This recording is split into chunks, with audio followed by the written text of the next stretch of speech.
All aboard!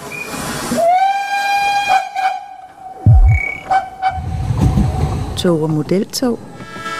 Det lyder måske som noget for pensionister med god tid og kæmpe kældre. Men her kommer der en, der vender op og ned på den forestilling. Jeg hedder Mads Olling, og jeg er 18 år, og jeg er frivillig her på Djurslands Jernbanemuseum. Mads er ved at uddanne sig til social- og sundhedshjælper. Men når han har fri, bruger han tiden sammen med de andre frivillige på at holde Danmarks jernbanehistorie kørende. Min oldefar, han var ved Gærildbanen, der gik fra Rødegård over Gærild og så til Grenå. Og det hørte jeg jo så meget om fra min mormor.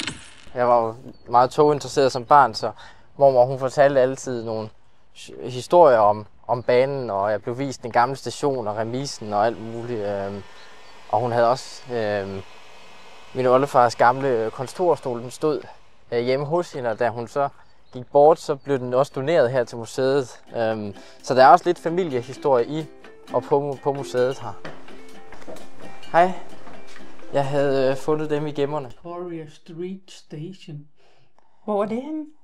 Det er mellem Lemvig og Thyborøn. Nå. Ja.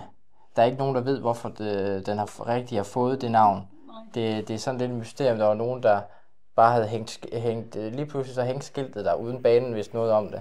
Og så er der ikke rigtig nogen, der ved, hvor det stammer fra eller hvorfor. For Mads handler det ikke om fart og strømlignet design, men om sjæl, nostalgi og håndværk. Det med tog, det synes jeg er lidt spændende, som det var. Førhen, der var det lidt mere, på en eller anden måde lidt mere gang i den. Det var lidt mere rovt og lidt mere, det var lidt mere et hårdt håndværksmæssigt fag, og det var sådan med damplokomotiver og alt muligt. Det var lidt mere beskidt, og i dag der er det sådan en elektrisk bus på jernhjul, der summer forbi.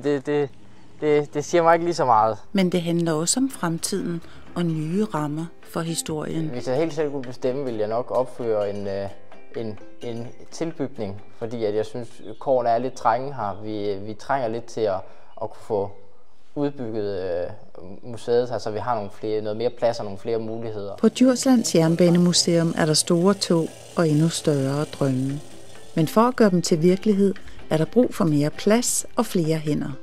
Det kræver sved, kærlighed og tid at holde de gamle maskiner i live. Frivillige er helt afgørende. Vi kan bruge alle gamle unge, piger og drenge. Der er plads til alle, så det er bare at komme og være med.